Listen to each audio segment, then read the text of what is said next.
Hey Stas, good morning. It's Glenn.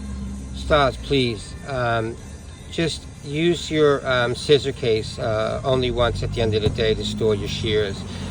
Please don't keep putting them back and forth into the case because it's fatiguing the blades. It's driving the cutting teeth into your only cutting edge. So you have about 30 something teeth. You have 30 something identical matching nicks in your only cutting blade. We remove them all so they're like new again, and as you can see, there's like no visible sign of any metal removal or any disfiguration of the blades. So just consider them like new again, but check your tension every day. All your shears were too loose, so every time you're closing them, you're dulling them out. So you're opening and closing them like thousands of times a week. Think about it.